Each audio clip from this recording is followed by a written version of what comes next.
La noticia del momento es el grave accidente de tránsito en Silvania, Cundinamarca. Un camión se quedó sin frenos y se llevó todo a su paso. Conectamos ya mismo con Stephanie Valencia, quien se encuentra allí. Stephanie, buenas noches. ¿Cuál es el saldo de la situación? ¿Qué tal? Muy buenas noches. Arrancamos esta emisión central de RTVC Noticias en directo desde Zubia, el corregimiento de Zubia en Silvania, Cundinamarca, en donde a esta hora se adelantan las labores por parte de las autoridades luego que se registrara un trágico accidente de tránsito, un accidente múltiple en el kilómetro 9, en el que aparentemente un tractocamión al parecer se quedó sin frenos y arrasó con todo lo que había por delante. Se volcó y por varios metros impactó personas, viviendas, vehículos, y en el que desafortunadamente el conductor de este tractocamión perdió la vida. A esta hora se adelantan las labores del levantamiento de vehículos y de los escombros que quedaron a raíz de este trágico accidente. Con esta noticia le damos la bienvenida a RTVC Noticias, emisión central. Estos son los titulares. Camión sin frenos es la principal hipótesis en el grave accidente de tránsito en Silvania, Cundinamarca. Los heridos son atendidos en un centro asistencial. En Piedecuesta, Santander, suspendieron la entrega de las raciones del PAE a más de 9.000 niños estudiantes de primaria. Los motivos de esta suspensión en minutos. Gobernadora del Valle del Cauca lideró Consejo Extraordinario de Seguridad para analizar la delicada situación de orden público que se ha vivido en los últimos días en el departamento. Se ofrecieron millonarias recompensas. Los detalles en minutos desde la capital vallecaucana. Policía pidió perdón por el caso del abogado Javier Ordóñez, asesinado hace un año por uniformados que se excedieron en el procedimiento. Administración de Bogotá entregó cifras sobre inseguridad en agosto. Hay mejora en indicadores como homicidio, hurto y lesiones, comparado con lo que va del año.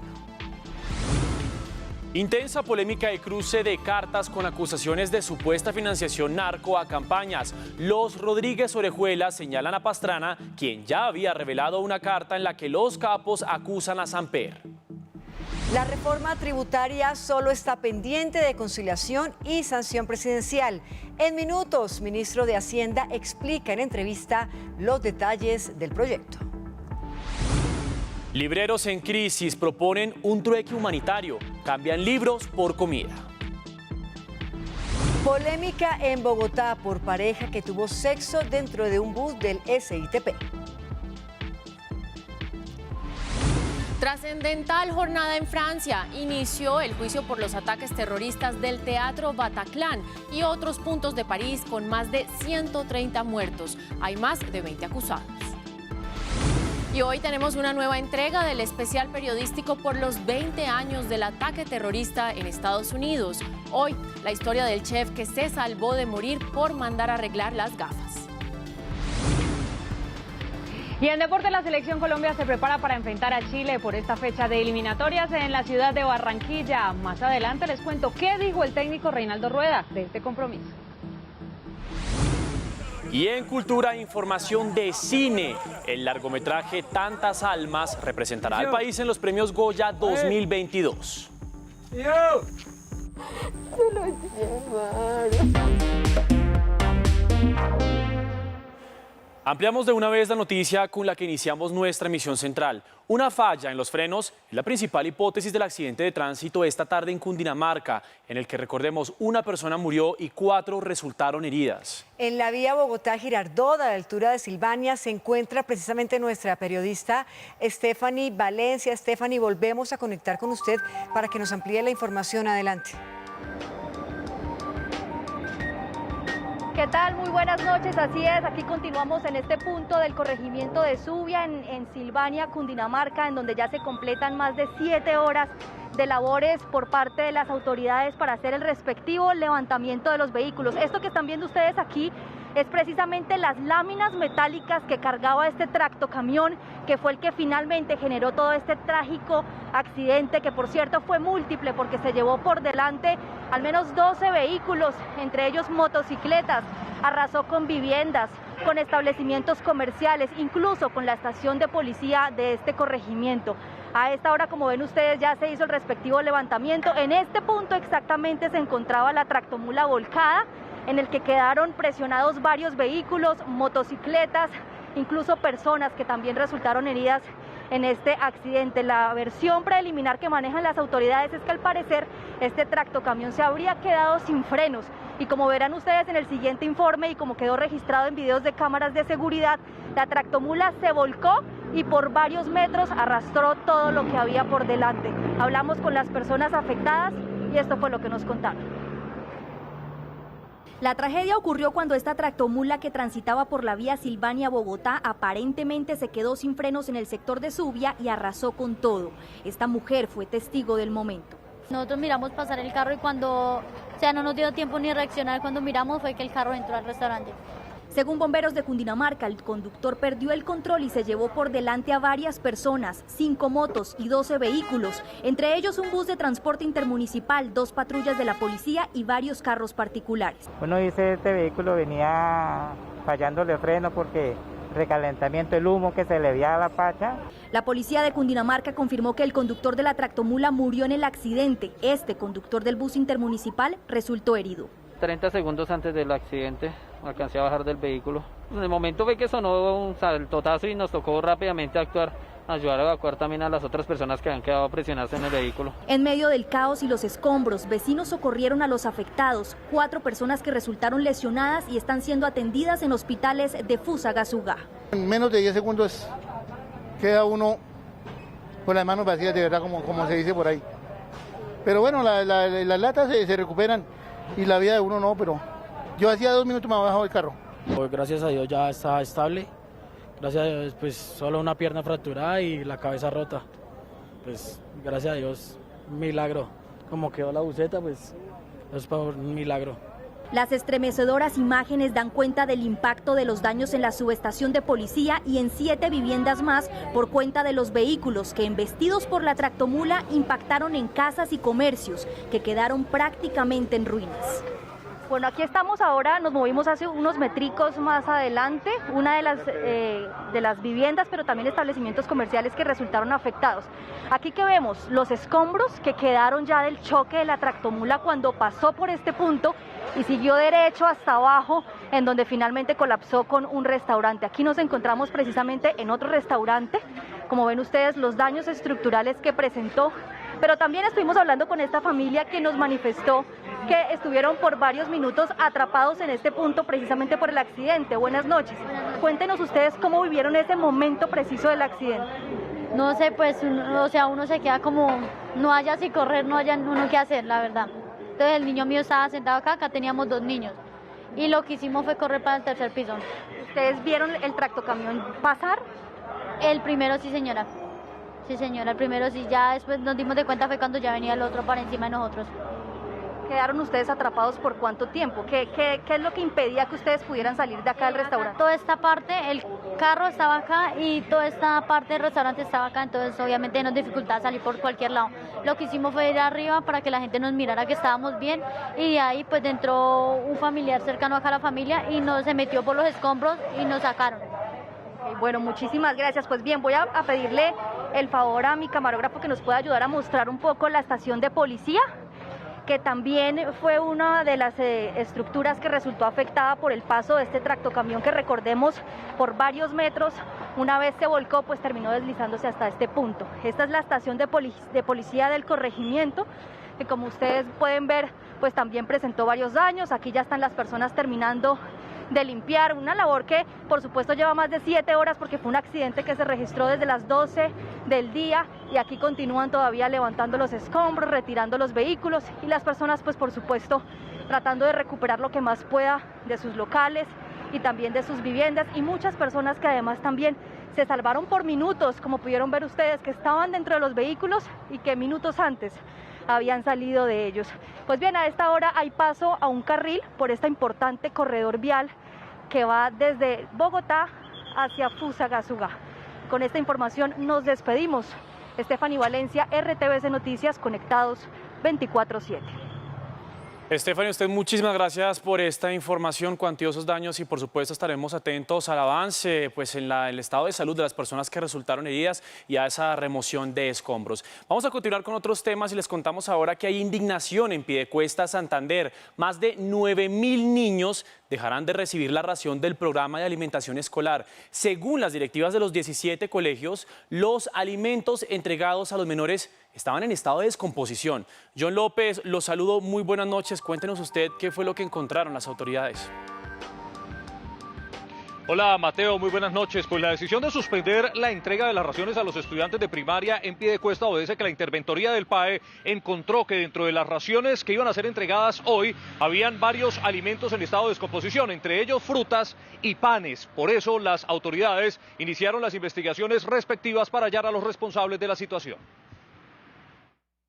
Indignados y preocupados se mostraron los padres de familia de más de 9.000 estudiantes en Piedecuesta, a quienes les suspendieron la entrega de las raciones del PAE, ya que para ellos significa una ayuda muy importante en la alimentación de sus hijos.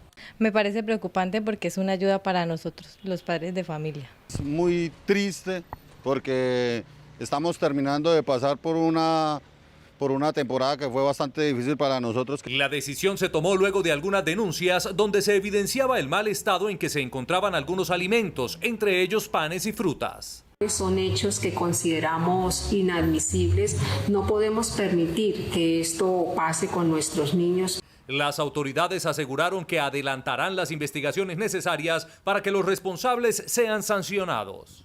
Exhortamos a la interventoría para que nos entregue de manera inmediata un informe de todos los hechos ocurridos por cada uno de los establecimientos educativos. Las entregas del PAE seguirán suspendidas hasta que se garantice el buen estado de los alimentos y ningún niño esté en riesgo de consumir productos descompuestos.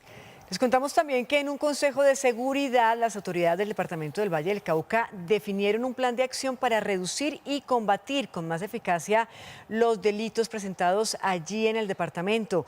Carlos Gutiérrez, muy buenas noches. Cuéntenos qué decisiones fueron tomadas. Hola, ¿qué tal? Muy buenas noches. Pues será el aumento del pie de fuerza en esos municipios donde se han venido presentando alteraciones del orden público. Los uniformados ya estarán llegando de manera paulatina. También se analizó la delicada situación que se ha vivido en las últimas horas en la zona rural del municipio de Sevilla con el secuestro y posterior asesinato del subteniente del Ejército Cristian Calderón, además de los buses de servicio intermunicipal que fueron incinerados en el casco urbano del municipio de Florida, también aquí en el Valle del Cauca. Se ofrecerá recompensas y millonarias a quien dé información que permita con la captura de los responsables de estos dos últimos hechos que han ocurrido en las últimas horas en diferentes sectores del departamento. Esto fue lo que dijo la mandataria regional al término de ese Consejo Extraordinario de Seguridad en el que participó el Ejército, la Policía y la Fuerza Aérea. Estamos ofreciendo una recompensa de 300 millones de pesos para quienes nos den información y podamos capturar a quienes vilmente asesinaron a nuestro subteniente Cristian Sebastián Calderón. Mañana se cumple un año del caso de Javier Ordóñez. Recordemos, el abogado que fue asesinado en medio de un brutal y excesivo procedimiento judicial. Pues el director de la policía pidió hoy perdón por ese caso.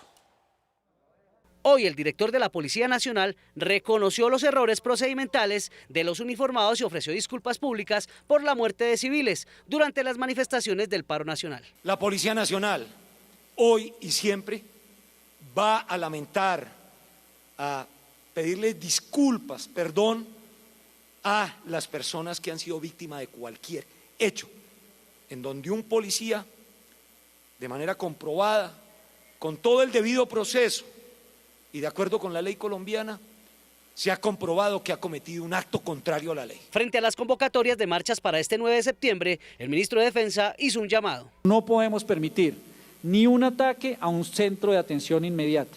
Hacemos un llamado a la comunidad precisamente para que se respeten los centros de atención inmediata. A la fecha existen 1.446 investigaciones disciplinarias contra uniformados de la Policía Nacional por abuso de autoridad y manipulación imprudente de armas de fuego.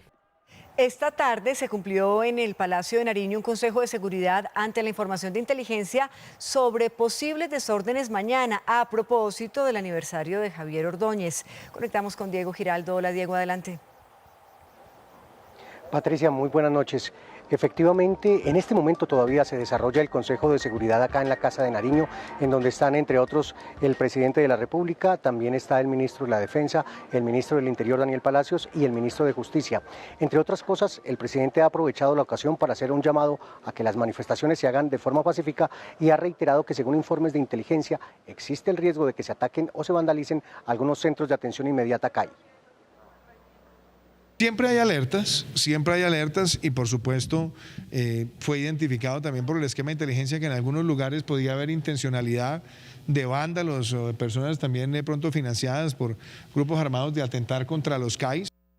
Y seguimos hablando de seguridad en Bogotá. Durante el mes de agosto en la ciudad hubo una reducción en casos de homicidio, hurto a personas y lesiones personales. La alcaldesa se refirió a estos indicadores. Pese a la reducción que hubo en el mes de agosto de 2021, en comparación con lo que va del año, hay un aumento respecto con el mismo mes, pero del año 2019. El homicidio subió en un 15%, hurto de motocicletas con un 12% y hurto de bicicletas en un 25%. Ahora bien, las cifras de agosto son positivas. El homicidio tuvo una reducción en localidades como Kennedy del 75%, Mártires del 86%, Usaquén del 67% y Usme del 57%. El hurto a personas bajó en Bosa con el 19%, Ciudad Bolívar con el 9%, Kennedy con el 11%, Mártires con el 13% y Usaquén con el 20%. Yo escucho que muchos de ustedes dicen, disparada la inseguridad en Bogotá. Se ha incrementado, no lo negamos, se ha incrementado en homicidios, se ha incrementado en hurto, pero pues disparada en Cali, que tiene 3 veces la tasa de homicidio de Bogotá. Hemos hecho un refuerzo de 1.500 policías que están trabajando por turnos, por algunos días aquí en Bogotá, focalizados sobre todo en 6 localidades donde tenemos problemas de hurto violento y homicidio. Entre enero y agosto de este año han incautado 891 armas de fuego y 124.727 armas blancas. Según la Secretaría de Seguridad, la próxima semana llegarán 500 policías a la capital. 400 de ellos para fortalecer la policía judicial, la investigación criminal, y 100 de esos 500 para inteligencia. La administración dice que la generación de empleo y disminución de pobreza son clave para mejorar los indicadores. El Consejo de Estado le ordenó a la Policía Nacional que patrulleros, suboficiales y oficiales del ESMAD sean sometidos a un proceso de capacitación, socialización y entendimiento frente al uso de la fuerza durante la protesta ciudadana. De acuerdo con la decisión, la Policía Nacional deberá tener en cuenta acciones preventivas sobre el uso de armas y dispositivos menos letales, como el lanzacohetes Venón. Y un magistrado del Tribunal Superior de Bogotá tumbó la absolución y condenó a 63 meses y un día de prisión e inhabilidad por el mismo tiempo a 2 exfuncionarios del gobierno de Álvaro Uribe por el caso de chuzadas del DAS. Se trata de César Mauricio Velázquez y Edmundo del Castillo, vinculados a, recordemos ese caso conocido como las chuzadas del DAS. Y nuevamente se encienden las alarmas en Necoclí, Antioquia, por el represamiento de miles de migrantes. Según las autoridades locales, para final de mes, más de 25.000 personas no podrán salir hacia Panamá. Déjenlo pasar. Nosotros lo que queremos ir, nosotros no queremos estar aquí. Nosotros lo que estamos de paso. ¿Me entiendes? Estamos haciendo la cosa legal. 11.400 migrantes haitianos continúan represados en Necoclí, Antioquia. La situación ha desbordado el sistema hospitalario y sanitario de la zona. Hoy estamos colapsados el sistema de salud. Diariamente están consultando más de 50, 70, 80 migrantes. Su gran mayoría consultan por problemas gastrointestinales y problemas de respiración. Sin embargo, el represamiento de esta población, según el alcalde de la zona, se debe a que el acuerdo con Panamá no se está cumpliendo. A Necoclí están llegando más de 1.000, 1.200 migrantes diarios, pero solamente podemos despachar en las embarcaciones 500. Hasta el momento se han vendido tiquetes hasta el 27 de septiembre, lo que supone un nuevo colapso.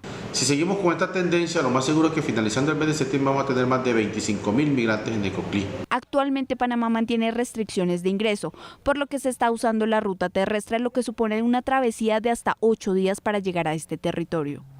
Hay una intensa polémica por las acusaciones de los ex capos del cartel de Cali contra el expresidente Andrés Pastrana por supuesta financiación ilícita a su campaña.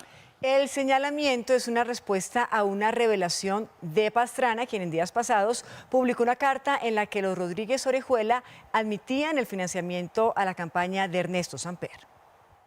El pasado 31 de agosto, el expresidente Andrés Pastrana Arango, en su comparecencia ante la Comisión de la Verdad, reveló una carta firmada en el año 2000 por los entonces capos del Cartel de Cali, en la que confiesan que financiaron la campaña presidencial de Ernesto Samper Pizano en 1994. En algún momento de nuestras vidas cometimos el error de contribuirle al señor doctor Ernesto Samper Pizano y a sus más inmediatos colaboradores con el dinero para su campaña presidencial. Menos de una semana después, los condenados narcotraficantes hicieron pública desde Estados Unidos una carta en la que le dicen que también financiaron la campaña de Pastrana. Ayudamos en los últimos 50 años del siglo pasado tanto a liberales como a conservadores. Su campaña no podría ser una excepción y de eso hay un testigo de excepción. Hoy el expresidente Pastrana se pronunció. Ya Colombia conocía la cercanía de los Rodríguez Orejuela con Ernesto Samper y esta carta ratifica esa interlocución. Respecto a la supuesta financiación, Pastrana responde. En el año 1994, la Fiscalía General de la Nación ordenó una severa investigación sobre mi campaña en búsqueda de dineros del narcotráfico. Dicha investigación duró 2 años y se cerró con la comprobación plena de que a mi campaña no había ingresado ni un solo peso del narcotráfico. Y el expresidente Samper también se pronunció. Estoy sorprendido por las explosivas declaraciones de los hermanos Rodríguez Orejuela sobre el comportamiento indigno del expresidente Andrés Pastrana al montar como presidente de la República un entrampamiento criminal contra Horacio Serpa y contra mí por denunciar los graves casos de corrupción de la época de Dragacol y Chambacú. Revisamos ahora las cifras de COVID-19. Hoy en Colombia se reportan 1.787 casos nuevos y es el Valle del Cauca el de mayor registro, con 372. 49 personas, infortunadamente, perdieron la vida. Y el total de casos activos es de 23.736. Y pasemos inmediatamente a ver entonces el panorama de lo que tiene que ver con las vacunas. En este caso, las dosis aplicadas son 36.465.284. Esas son las dosis aplicadas hasta el momento. Las personas que tienen el esquema completo de vacunación es 14.997.727. Hay que recordar entonces que es muy importante realmente vacunarnos. Es lo único que nos va a salvar las vidas. Y las dosis día, vamos a recordarlos, estamos en 146.388. En Bogotá, los niños, niñas y adolescentes se convirtieron en padrinos de adultos que no se han vacunado contra el COVID-19. En este momento estamos insistiendo en que las personas mayores de 50 años que por cualquier razón no hayan iniciado su proceso de vacunación, lo hagan. Qué bueno que lo hagan de la mano de sus niñas y sus niños, que vengan a los colegios. En Manizales se han aplicado 403.000 dosis contra el COVID-19. El 57% de la población cuenta con una dosis y el 35% ya tiene esquema completo. Seguimos en la búsqueda y a la espera igualmente de los biológicos que nos permitan completar las etapas 2 y 3, al menos alcanzando un 80%. Llegaron al país 339.300 dosis de vacunas Pfizer a través de acuerdo bilateral que serán destinadas a primeras y segundas dosis. La próxima semana se espera lleguen 1,2 millones de vacunas de Moderna para completar los esquemas pendientes. Queridos televidentes, y ahora los invitamos a ver este trueque humanitario. Los libreros del Parque Centenario en Cartagena decidieron cambiar libros por comida ante la crisis económica que enfrentan como consecuencia de la pandemia. Jayvan Pinzón, los saludo, muy buenas noches. Bueno, ¿qué dicen los libreros? ¿Cuál es su situación? Cuéntenos. Hola Mateo, muy buenas noches para usted y para nuestros televidentes. Pues su situación es realmente crítica y los cartageneros no han dudado un solo segundo en acercarse al emblemático Parque Centenario para brindar una ayuda a estos 29 personajes que sin duda se han convertido en un bien cultural para la ciudad de Cartagena, ya que llevan más de 50 años trabajando en diferentes sitios en el centro histórico de la ciudad. Es por eso que el llamado que también se le ha hecho al Instituto de Patrimonio y Cultura es para que brinde una ayuda a estas personas, pues como lo decíamos, se convierten en personajes importantes que siempre están llevando buenas letras a los amantes de la lectura. Si quieres, es posible. Es uno de los libros de Jim Houston que los libreros del Parque Centenario de Cartagena dejaron disponibles para cambiarlos por comida. Haciendo honor a este título, los vendedores convocaron a la ciudadanía para que les den una mano.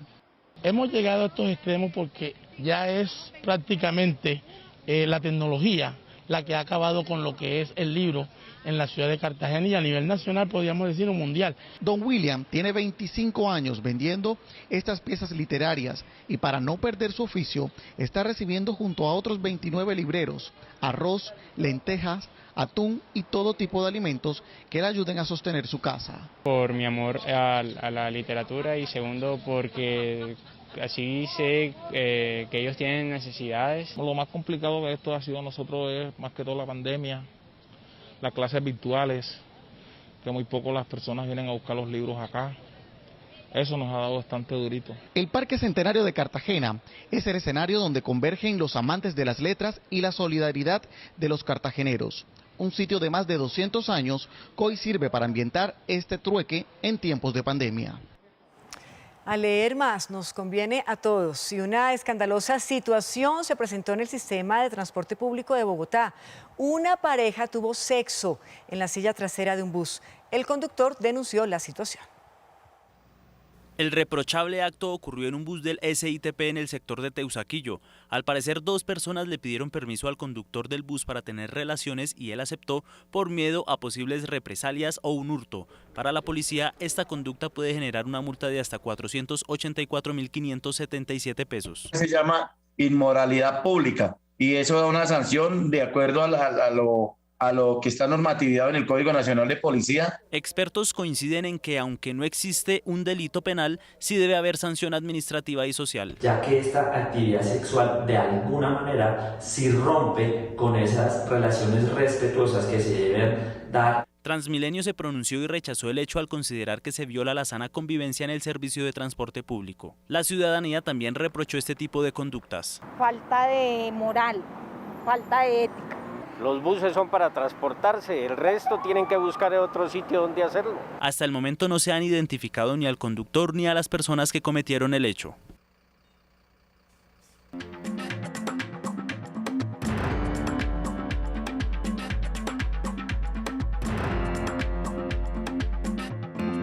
Bienvenidos a la información del mundo en RTVC Noticias y empezamos con un recorrido por los hechos internacionales del momento con nuestras 3 imágenes del día. En Francia inició hoy un maratónico juicio por los atentados yihadistas del Teatro Bataclan, ocurrido en París en noviembre de 2015. Y luego seguimos con México, donde el centro y el sur del país fueron sacudidos anoche por un sismo de magnitud 7.1 que causó pánico, por supuesto, entre la ciudadanía. Esto dejó una persona fallecida y daños materiales menores. Y cerramos este recorrido con la segunda serie de crónicas y reportajes del especial periodístico que nuestra redacción internacional ha preparado sobre los 20 años de los atentados del 11 de septiembre. Iniciamos. Hoy inició el juicio de los atentados de Bataclan en París, uno de los ataques yihadistas más sangrientos registrados en suelo francés. Esto dejó 130 personas fallecidas y más de 400 personas que resultaron heridas. Hay 20 acusados, de los cuales solo 14 están compareciendo en la sala del Palacio de Justicia. El 13 de noviembre de 2015 fue un día difícil para los franceses. A ritmo casi sincrónico, poco después de las 9:15 de la noche, con tan solo minutos de diferencia, los chalecos con explosivos que portaban 9 hombres detonaron en distintos puntos de la ciudad luz. El estadio, cafeterías y restaurantes y Bataclan, la icónica sala de conciertos parisina. 130 personas murieron y más de 350 resultaron heridas ese día, por cuenta del ataque reivindicado por el autodenominado Estado Islámico y de cuyos perpetradores solo sobrevivió uno. Hoy, 6 años después, el país galo en el Palais de Justice inicia un histórico y maratónico juicio que por 9 meses busca justicia, procesará a 20 acusados, convocando a 1.800 partes civiles. De ellos, 6 son acusados de rebeldía y 2 se enfrentarían cadena perpetua. Salah Abdeslam, el atacante sobreviviente hoy de 31 años, es el rostro visible en el caso y cuyas únicas palabras han sido la confesión de fe islámica. Este juicio goza de un amplísimo esquema de seguridad, pues por su índole y envergadura podría ser foco de nuevos ataques. Con este ejercicio judicial rotulado como el juicio del siglo, Francia intenta sentar un precedente ante estos crímenes de odio. De 7.1 fue la magnitud del sismo que sacudió la región centro y sureste de México anoche y que por un instante revivió el temor de quienes vivieron hace 4 años uno de los peores terremotos en la historia de ese país, el 7 de septiembre. El epicentro se dio a 11 kilómetros de la turística ciudad de Acapulco, en el estado de Guerrero. Hasta el momento se han presentado 8 réplicas y el sismo dejó una persona fallecida y algunos daños materiales.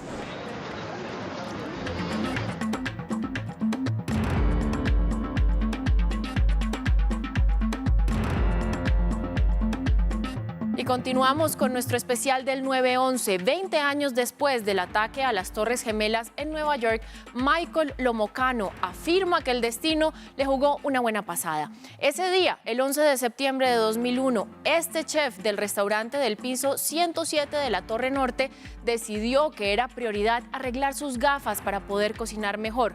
Eso le salvó la vida. Mientras que cocina un filete de chuletón a la parrilla, Michael Lomonaco piensa en si su defecto de visión fue un regalo divino o una carta de la buena suerte. No fue mi destino esa mañana, fue mi suerte haber sobrevivido. El 11 de septiembre de 2001, el chef decidió llegar tarde a su trabajo en el restaurante Windows on the World, o Ventanas sobre el Mundo, que quedaba en el piso 107 de la Torre Norte del World Trade Center. Ese día, aprovechando que las tiendas de gafas estaban abiertas desde temprano, fue a arreglar las suyas. A las 8:46 de la mañana, después de haber sido atendido por un especialista, un estruendoso ruido interrumpió su recorrido.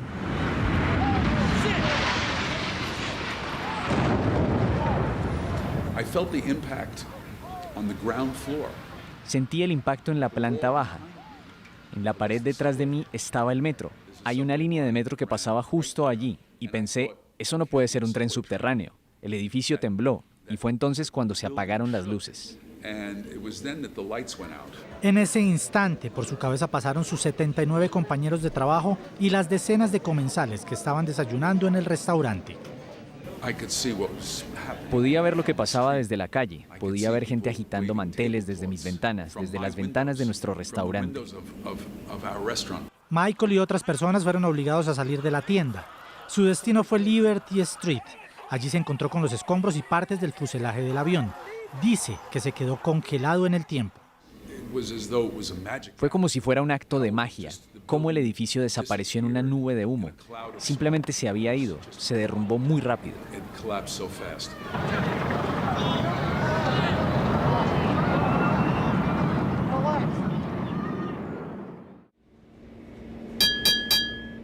La nueva casa de Michael se llama Porter House, esa en la que desde hace 20 años recuerda a los compañeros perdidos todos los días.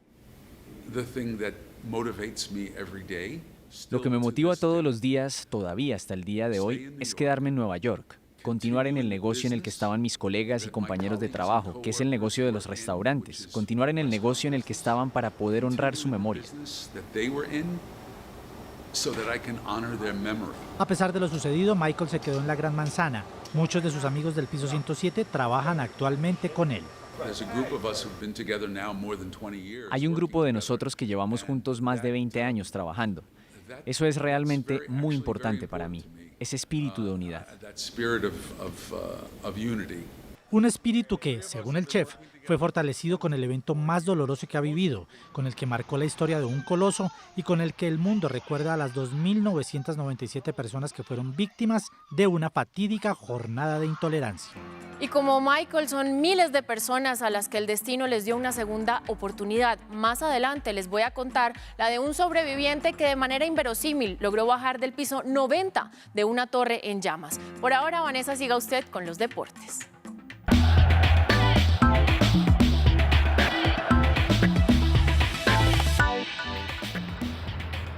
Muchas gracias, Daniela, y ustedes sean bienvenidos a la información deportiva y no se dejen engañar. Aquí ustedes pensarán que Medellín está haciendo veranito por el vestido, pero no, todo es psicológico. Yo cierro mis ojos y me imagino que estoy en la ciudad de Barranquilla, pues a portas de ver a la selección Colombia, que se va a enfrentar a la selección chilena en esta última fecha de eliminatorias, en esta última triple fecha de eliminatorias. Pues hoy habló el técnico Reinaldo Rueda y, como es habitual, fue bastante hermético y no nos dio nombres de cómo podría ser esa nómina titular. Pero recuerden ustedes que sí o sí tiene que haber un cambio obligado, porque no va a estar Davinson Sánchez como central. Entonces empiezan a barajar varios nombres. Uno de los que aparece es Carlos Cuesta. Una de las grandes dudas que tiene la tricolor es en defensa, pero Rueda, más reservado que de costumbre, no quiso anticipar quién jugará al lado de Oscar Murillo. Sí, son dos jugadores con características diferentes, con años de experiencia diferentes, pero dos jugadores valiosísimos. Un jugador que se ha ido proyectando con gran suceso, como es Andrés Ginás, y otro, Carlos Cuesta, que ya hace varios años logró un gran estatus y su proyección al fútbol internacional. Sus novedades en la conferencia previa al partido del jueves pasaron por el reporte físico del equipo. En términos generales, bien el grupo. Los traumas normales o a veces la fatiga después de 2 juegos, más los viajes, y bueno, esperando las últimas evaluaciones. El técnico Rueda conoce perfectamente a Chile y además su solidez. Se destaca por tener una gran cultura táctica y la gran virtud de hacer una buena posesión de balón y un equipo con gran madurez. Lo cierto es que a Chile hay que ganarle en Barranquilla para seguir en la pelea por la clasificación a Qatar. Y siempre que hablamos de Colombia pensamos en James Rodríguez, y fuera de las especulaciones que se habían presentado sobre el paso de él al fútbol turco, pues sí se conoció que el Başakşehir y el Everton habían llegado a un acuerdo para que el jugador se fuera para ese equipo. Pues James Rodríguez dijo finalmente que no se va para allí. Pues bueno, hablamos de otros temas de fútbol, porque la selección o la federación mejor brasileña, Silva como Fred, se perderían también sus duelos de UEFA Champions League del martes. Según la regulación de la FIFA, aquellos jugadores que no se pongan a disposición de sus selecciones pueden ser sancionados.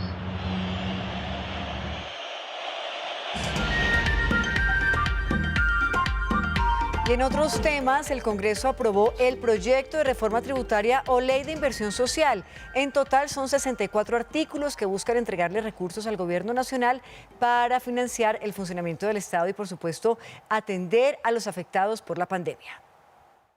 Con su aprobación por parte del Congreso, la reforma tributaria pasará por una comisión de mediación para conciliar diferencias entre Cámara y Senado y, una vez aprobado, pasará a sanción presidencial.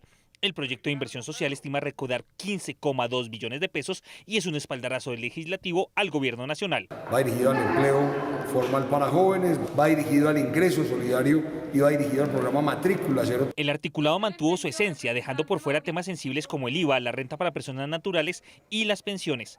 Por el contrario, el grueso del recaudo llegará por el aporte de las empresas a través del impuesto de renta y el ICA. No es una reforma común para los fondos de inversión y para las calificadoras de riesgo. La polémica se dio por parte de la oposición, quien en el Senado se retiró y no votó, mientras que distintos congresistas de ambas cámaras expresaron que el proyecto no se discutió con suficiente profundidad ni que ayudará a la reactivación económica. Hoy nadie a ciencia cierta tiene todo el contenido que estamos debatiendo. No quieren reducir el déficit fiscal, irresponsables. Quieren gastarse la plata comprando votos el año entrante. Y esa plata va a salir del pequeño y mediano empresario. Para el gremio de estas empresas, ACOPI, a pesar de tener disensos, esta reforma es necesaria. Porque tiene componentes sociales y también el subsidio a la nómina. La tarifa diferencial en esta ocasión parece ser que no es posible. Una vez el texto esté consensuado y tras la sanción del presidente, se convertirá en ley de la República.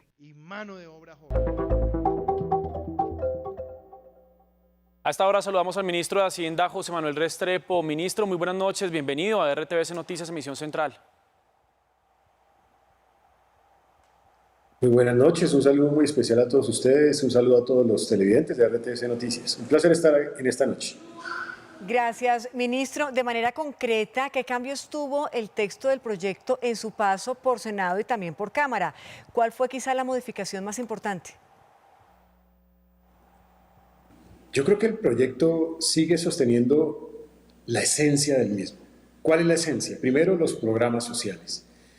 Y los programas sociales significa el énfasis en las familias vulnerables que necesitan una renta básica de emergencia, en los micro y pequeños empresarios que necesitan un subsidio a la nómina, también en ese interés de los jóvenes, de los adultos, de las mujeres por tener una oportunidad laboral con un incentivo al empleo y en la matrícula cero, la gratuidad. El cambio más importante en política social, creo yo, en el Congreso de la República fue el foco en la mujer y que varios de los programas tienen hoy un compromiso con la mujer. En segundo lugar, el proyecto sigue teniendo ese eje de reactivación económica y yo creo que el cambio más importante es el apoyo especialmente a las entidades territoriales para lograr reactivación económica. Un énfasis también muy importante en un subsidio a la nómina que apoya especialmente a las empresas que fueron afectadas por los bloqueos de vías en medio del paro que se presentó recientemente en nuestro país. La otra columna vertebral es en rentas permanentes. Yo creo que ahí sostuvimos lo mismo del proyecto y el Congreso le adicionó nuevas fuentes de ingresos por facilidades de pago en materia tributaria. Y creo que también finalmente el proyecto mantiene la columna vertebral de la sostenibilidad de las finanzas públicas, retornando de nuevo a la regla fiscal, pero con un compromiso en la participación más activa de la mujer en el Comité de Regla Fiscal y la participación también de algunos otros actores como presidentes de las comisiones económicas del Congreso en la discusión sobre los temas fiscales en el Comité de Regla Fiscal. Sí, ministro, hace algunos segundos escuchábamos y veíamos cómo parte de la oposición pues manifiesta preocupación porque, según dicen, se van a gravar a las pequeñas y medianas empresas que son tradicionalmente grandes generadoras de empleo. Pues usted, ¿qué les responde? La oposición en el primer debate, de hecho, incluso acompañó la iniciativa, que es muy importante, de este proyecto que tiene una tarifa diferenciada para la micro y la pequeña empresa. ¿Por qué? Porque fortalecemos el régimen simple. Incrementamos el umbral para esas empresas beneficiarias de este régimen de 80.000 UETs a 100.000 UETs. Eso permite que la gran mayoría de micro y pequeñas empresas puedan participar. De hecho, de las que hoy en día tributan frente a la DIAN, el 97% serán cubiertas potencialmente por este régimen simple y esta tarifa. Y la ventaja que tienen allí es que, acogiéndose a ese régimen, pueden tener una tarifa que puede llegar a ser en promedio la mitad de la tarifa normal que se tiene en materia de renta para persona jurídica. Yo creo que esta es una oportunidad que tenemos ahora con este modelo de tarifa diferenciada que va en beneficio para casi 400.000 micro y pequeños empresarios. Ministro, en cifras que entienda la gente, ¿cuántas personas van a salir realmente de la pobreza y, sobre todo, cuántos empleos se van a generar? Lo primero es que vamos a beneficiar con programas sociales existentes y los nuevos 29 millones de colombianos, más de la mitad de los colombianos. Es la estructura de protección social más importante, desafiante, que ha tenido en la historia nuestro país. En segundo lugar, hay un gran compromiso con generación de empleo. 700.000 empleos generados a través del incentivo al empleo y 1.400.000 empleos protegidos como resultado del subsidio a la nómina y en la forma como se extendió. Y todo lo anterior nos va a permitir, junto con el crecimiento económico, reducir a niveles de pobreza incluso inferiores a los que teníamos antes de la pandemia en el 2022 y lograr este mejoramiento en pobreza extrema, también en pobreza monetaria, mejorar en equidad y generar un nivel de empleo adicional, en especial para las mujeres y para los jóvenes. Bien, señor ministro de Hacienda, solo nos queda agradecerle por estar aquí en nuestra emisión central de RTVC Noticias y por responder a todas nuestras preguntas. Muchas gracias y un saludo a todos los televidentes. El dólar cerró en promedio en 3.816 pesos con 14 centavos. Subió 3 pesos con 38 centavos frente a la TRM del día. Menos 8,2% fue el índice de confianza del consumidor de Fedesarrollo en agosto. Presentó una caída de 0,7 puntos porcentuales frente a julio. 133.000 millones adjudicó el Banco Mundo Mujer en bonos según la Bolsa de Valores de Colombia. 12.009 millones de pesos desembolsó Banagrario de su programa Se Mueve Buenaventura. 43 millones de empleos se perdieron en América Latina y el Caribe por la pandemia del coronavirus. Según la OIT, la reactivación en la región es insuficiente para recuperarlos. Y en el Foro Mundial de Arte, Cultura, Creatividad y Tecnología, que se lleva a cabo en Medellín hasta mañana 9 de septiembre, se desarrolló el panel de Plan Nacional de Cultura. Las voces de diferentes sectores artísticos y culturales, por supuesto, hicieron sus propuestas. Con más de 6.000 personas inscritas de 42 países del mundo, en Medellín se sigue desarrollando en su tercer día la agenda del Foro Mundial de Arte, Cultura, Creatividad y Tecnología. Hasta el 9 de septiembre tendremos espacios de socialización con expertos de más de 23 países. Uno de los momentos cúspides del foro es el panel Plan Nacional de Cultura, en el que se entran en discusión las políticas públicas que se adoptarán durante los próximos 10 años para fortalecer las industrias creativas en el país. Este plan nacional también nos permita innovar de una manera u otra, también descubrir esas otras opciones que tenemos, esas otras oportunidades para que desde la cultura y también desde el arte podamos tener un escenario. Diferentes sectores serán los puntos de discusión en la elaboración del Plan Nacional liderado por el Ministerio de Cultura. Estar acá en este gran foro significa una gran oportunidad para visibilizar y expresar las narrativas que en la ruralidad encontramos. Hoy el cineasta Sam Nicholson, gerente de Stargate, una de las productoras más reconocidas a nivel mundial en efectos visuales para cine, entregó sus conocimientos como aporte al foro, siendo esta una de las 150 conferencias programadas en el GFACT.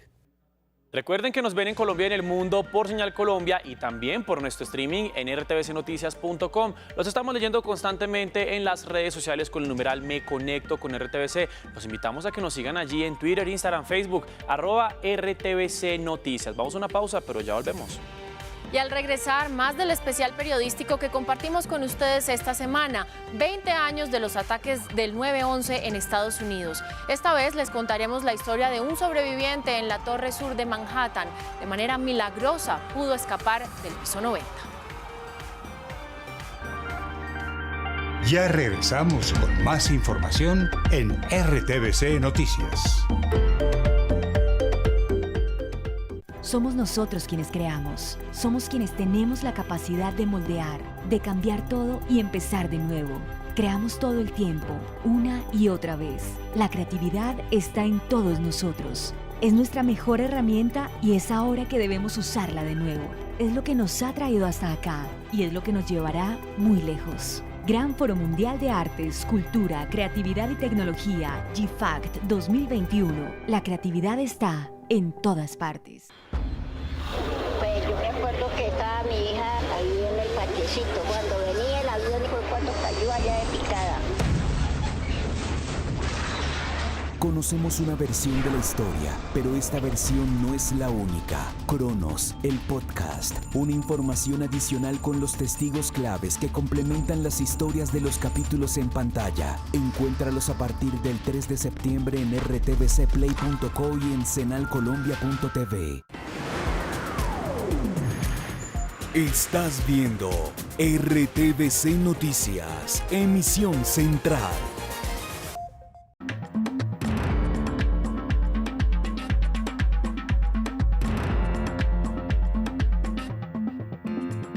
Gracias por seguir conectados con nosotros. Continuamos con más información del mundo y vamos ahora a Asia, porque al menos 41 presos murieron en Indonesia luego de que la prisión en la isla de Java, en la que estaban recluidos, se incendiara. Investigaciones preliminares en el centro penitenciario apuntan a que un fallo eléctrico sería la causa del incidente, pero no se descartan otras opciones. El lugar alberga más de 2.000 presos, 3 veces más que el tope permitido por la ley en estas instalaciones.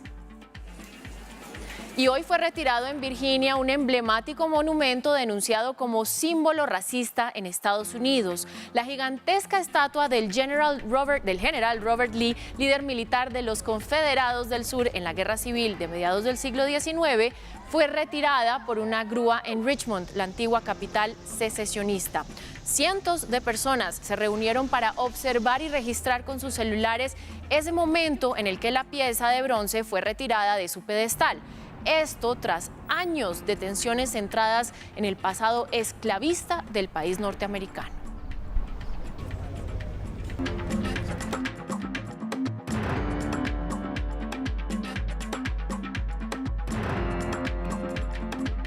Y continuamos con más de nuestro especial periodístico en RTVC Noticias, 20 años de los ataques en Estados Unidos. Entre lágrimas y risas, Joseph Dittmar narra cómo fue su carrera contrarreloj para escapar del piso 90 de la torre sur del World Trade Center. 20 años después, conserva en su memoria algunas imágenes de su recorrido escaleras abajo tras la explosión.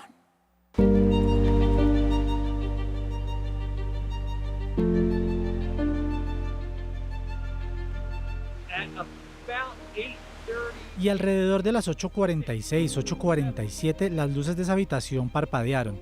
No vimos nada, no escuchamos nada, no sentimos nada.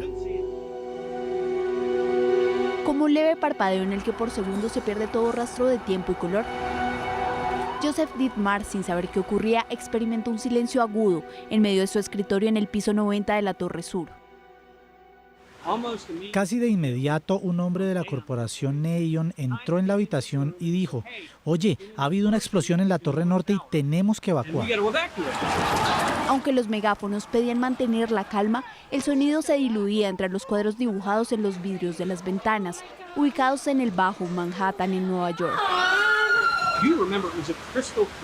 Fue un día cristalino durante septiembre y recuerdo haber podido ver a través del humo y el fuego esos enormes agujeros negros en la Torre Norte. Pude ver el fuselaje, piezas del fuselaje de un avión grande. Mi primer pensamiento fue: Dios mío, ¿cómo ese piloto no vio el edificio? ¿Cómo falló? No falló. La segunda arremetida venía en camino y el nuevo blanco de ataque era la Torre Sur, donde estaba yo. Había gente en ese piso mirando esas ventanas y parecían estar hipnotizados, congelados. Ya sea que estuvieran congelados por el miedo o simplemente hipnotizados por lo que vieron. Miro esto y digo: esto no es un juego de Xbox, esto no es una película hecha para televisión, esto es la realidad y yo me quiero ir. 8:57 de la mañana, 10 minutos después de aquel parpadeo, Joseph decidió huir escaleras abajo junto a su compañero. Me voy a largar de aquí, tengo que irme. Y dije: ¿qué vas a hacer, hombre? Y me miró y dijo: ¿sabes qué? Salir es una buena idea, pero antes de irme voy a ir. Y señaló el baño de los hombres. Mientras su compañero apuntaba al baño, el Boeing 767 hacía un giro forzado hacia la Torre Sur. Delta 2315 gira a la izquierda inmediatamente, rumbo 200, tráfico a 10 millas. Es un avión secuestrado, no sabemos qué está haciendo. 9:03 de la mañana, Joseph está entre el piso 74 y 72.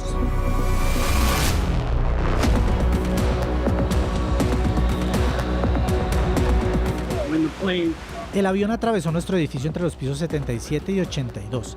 Estábamos solos unos pisos más abajo. Nunca sentí algo así en mi vida. Como su compañero, muchos quedaron en medio de la explosión. Ese simple retraso, 2 minutos y medio más o menos en su día, le costó la vida. Aunque el estruendo lo desorientó y el camino se desdibujaba por la fuerza del impacto del avión, el anhelo de salir con vida le daba forma a sus pasos. Cuando miraba hacia abajo desde las ventanas de vidrio arqueadas hacia las calles y entre los dos edificios, todo lo que veía era acero retorcido, concreto desmoronado y marcas rojas, salpicaduras rojas en el suelo. Joseph llegó a lo que parecía tierra firme 8 minutos antes de la implosión de los 110 pisos. Aunque logró escapar del concreto, su mente sigue atrapada en las 4 paredes que recorrió por más de una hora, un cuadro que no se desdibuja. A primera hora de la mañana, a última hora de la noche, sigo escuchando el sonido del acero retorciéndose y el concreto desmoronándose de lo que una vez fue la Torre Sur. Still a disaster. Pues mañana tendremos una nueva entrega de este especial periodístico sobre el 9/11, donde tendremos más historias que reconstruyen lo que sucedió en esta fecha que cambió también al mundo. Por ahora, Mateo, usted tiene más información. Increíbles historias, Daniela, y déjeme decirle que aún 20 años después todavía duele e impacta ver estas imágenes. Sobre todo impacta, Mateo, mucho. Aunque uno no estuviera allá, es muy fuerte ver esto y sobre todo ver cómo tanta gente se salvó por milésimas de segundo o por decisiones pues momentáneas.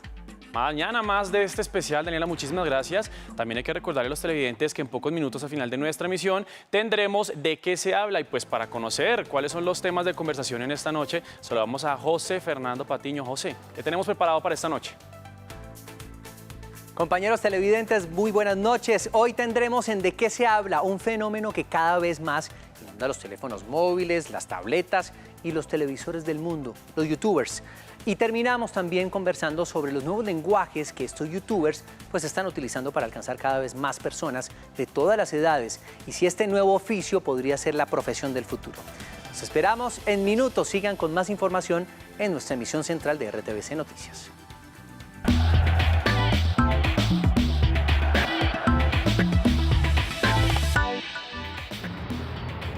Y seguimos con más deportes. Ayer les confirmábamos aquí en RTVC Noticias que Julio Avelino Comesaña llega a dirigir a Independiente Medellín en reemplazo del técnico Hernán Darío El Bolillo Gómez. El uruguayo viene de dirigir al Junior de Barranquilla, también al Deportivo Cali y al Colón de Santa Fe en Argentina. Firmó su contrato con el equipo rojo de Antioquia, como les decía, reemplazando a Bolillo, y vuelve a dirigir al equipo poderoso después de hacerlo en el 82 y en el 92. Por otra parte, el venezolano Rafael Dudamel será el técnico del Deportivo Cali ante la salida de Alfredo Arias. Dudamel dirigió en su última etapa a la Universidad de Chile tras pasar por la selección de Venezuela absoluta y también la sub-20. Y finalmente la boxeadora Ingrid Valencia perdió su casa y tuvo que desocuparla. Y con esta situación, pues Mariana Pajón se volvió a poner la 10, nuestra medallista olímpica, para poder devolverle un hogar a Ingrid. Y pues quiere hacer una recolecta y aquí les contamos cómo todos la podemos ayudar. Desde que llegó de Tokio, la boxeadora colombiana Ingrid Valencia ha vivido un verdadero calvario. Hice un negocio con esta persona que era el remate de una casa, él era el secuestre. Me presentó como tal, hicimos el negocio y el señor pues no me respondió y resulta que el remate pues lo tiene o lo adjudicó otra persona y pues yo salí perdiendo la casa y salí perdiendo el dinero. El proceso de investigación avanza por parte de la Fiscalía General de la Nación y legalmente la pelea sigue. Una denuncia penal en la cual pues se está tratando de mirar cómo la justicia penal llega a una solución a este asunto. Sin embargo, una vez más Mariana Pajón se puso los guantes y por medio de su fundación armó una vaca para apoyar a la boxeadora a comprar una casa nueva. A la espera y pues a la buena bondad de todo Colombia por todo lo que ha hecho Mariana y muchas personas que se han puesto en esta campaña de solidarizarse conmigo y poder recuperar la plata que perdí. Las personas interesadas pueden ingresar a la página web de la Fundación de Mariana Pajón para hacer sus donaciones.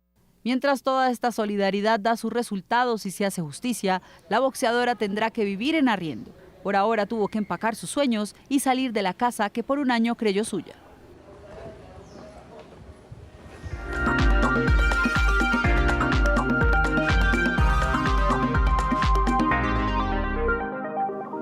En Cultura les contamos que los fondos de desarrollo cinematográfico de Bélgica, de Brasil, de Francia y de Colombia se unieron en la producción de la película Tantas Almas. Hablamos con su director y nos contó algunos detalles de la producción y por supuesto el camino que recorre este filme para hacer parte de los premios Goya el próximo año.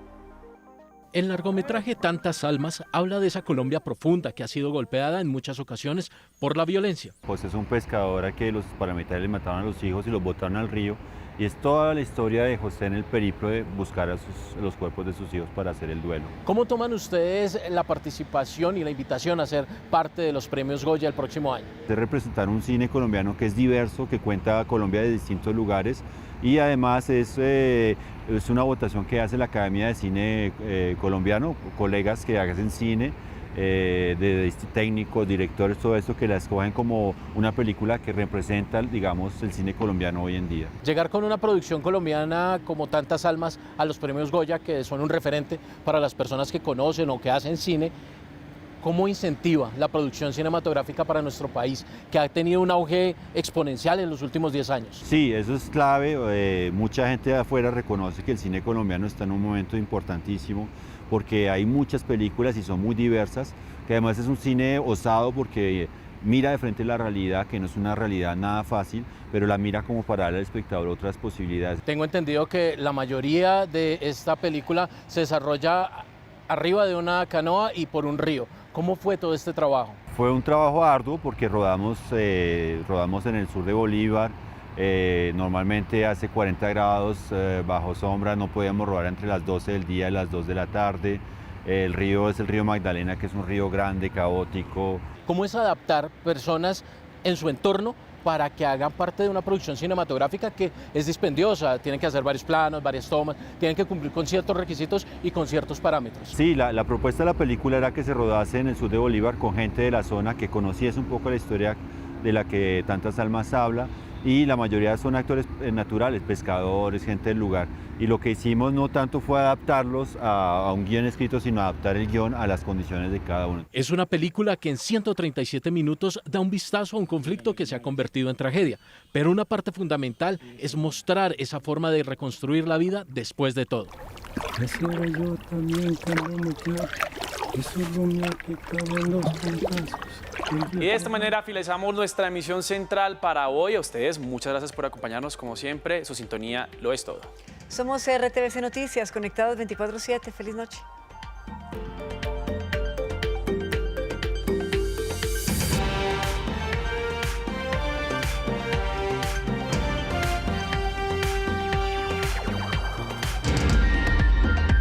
RTVC Noticias, emisión central.